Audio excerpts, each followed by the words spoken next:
အမေရိကန်သမ္မတဒေါ်နယ်ထရမ့်ကိုယာဒူးကနေဖယ်ရှားဟုဒီမိုကရက်တွေအစွမ်းကုန်ကြိုးပမ်းလာတဲ့တစ်ချိန်တည်းမှာပဲ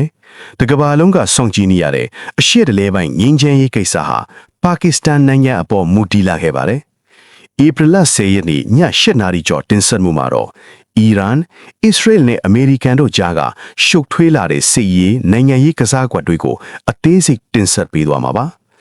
လက်ရှိမှာအမေရိကန်နဲ့အီရန်တို့ရဲ့ငင်းချမ်းရေးဆွေးနွေးပွဲစတင်မှုနာရီပိုင်းအလိုပဲလိုပါတော့တယ်။ဒါပေမဲ့နှစ်ပတ်ကြာအပိရဆဲရေးသဘောတူညီချက်ဟာမစတင်ခင်မှာတင်ပျက်စီးဖို့နှီးစပ်နေပါပြီ။အကြောင်းရင်းကတော့အီရန်ကကမ္ဘာစီးပွားရေးရဲ့အသက်သွေးကြောဖြစ်တဲ့ဟော်မုစ်ရေလက်ကြားကိုစက်တိုက်ပိတ်ဆို့ထားလို့ပါပဲ။အခုထိတင်းမော6ဆင်းပဲဖြတ်တန်းခွင့်ရဒီကကြောင့်သမ္မတဒေါ်နယ်ထရမ့်ကတော့သူ့ရဲ့ Truth Social ကနေတဆင့်အီရန်ကိုပြင်းပြင်းထန်ထန်တတိပေးထားပါတယ်။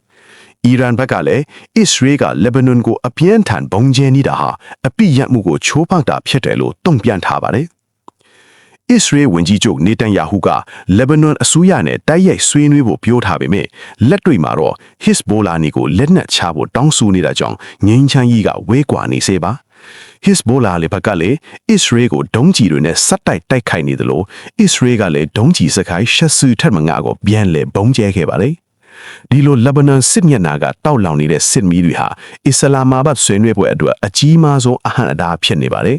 ။ဒီစစ်မီးကိုငြိမ်းသတ်ဖို့ပါကစ္စတန်ကဂျာဝင်စစ်ဆက်အတူအထက်တာဝန်ယူလိုက်ပါတယ်။မနေ့ဖြန်စနေနေ့မှာစတင်မဲ့ဆွေးနွေးပွဲအတွက်အမေရိကန်ဒုသမ္မတ JD Vance ဦးဆောင်တဲ့အဖွဲ့နဲ့အီရန်ကိုယ်စားလှယ်အဖွဲ့တွေဟာပါကစ္စတန်မြို့တော်ကိုရောက်ရှိနေပါပြီ။လက်ရှိမှာ Serena Hotel ပတ်ဝန်းကျင်ကိုအနီးတောင်ဆုံးအဖြစ်သတ်မှတ်ပြီးခံတပ်ကြီးတစ်ခုလိုလုံခြုံရေးတင်းကျပ်ထားပါတယ်။ဒီပွဲတာအောင်မြင်ခဲ့ရင်ပါကစ္စတန်ဟာကမ္ဘာအဆင့်ငင်းချင်းရေးဖော်ဆောင်သူဖြစ်လာမှာဖြစ်ပေမဲ့ဖျက်ဆီးသွားရင်တော့တန်တမကြီးအကြီးအကျယ်ရှုံးနေမှာဖြစ်ပါတယ်။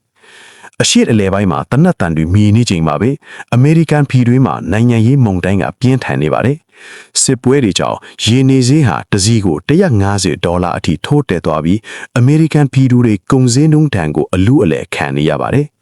ဒါကိုအခွင့်ကောင်းယူပြီးဒီမိုကရက်တွေကသမ္မတဒေါ်နယ်ထရမ့်ကိုအခြေခံဥပဒေပြင်ဆင်ချက်ပုံမှန်25နဲ့ယာရုကနေဖယ်ရှားဖို့ပြင်ဆင်လာကြပါပြီ။အထူးသဖြင့်ထရမ့်ရဲ့အီရန်ကိုခြေမှုပြမယ်ဆိုတဲ့ချိန်ချောက်မှုကိုစစ်ရာဇဝတ်အထိဆွဲချက်တင်ဖို့အထိစ조사နေကြပါတယ်။စနေနေ့မှာစတင်မဲ့အစ္စလာမာဘတ်ဆွေးနွေးပွဲဟာကမ္ဘာစီးပွားရေးနဲ့အရှေ့အလယ်ပိုင်းရဲ့ကံကြမ္မာကိုအဆုံးဖြတ်ပေးသွားတော့မှာဖြစ်ပါလေ။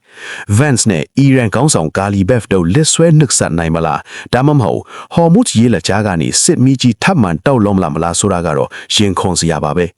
ဆက်လက်ဖြစ်ပေါ်လာမဲ့သတင်းတွေကိုလည်းထပ်မံတင်ဆက်ပေးသွားမှာပါအားလုံးပဲကိုယ်စိတ်နှပြချမ်းသာချမ်းသာကြပါစေ။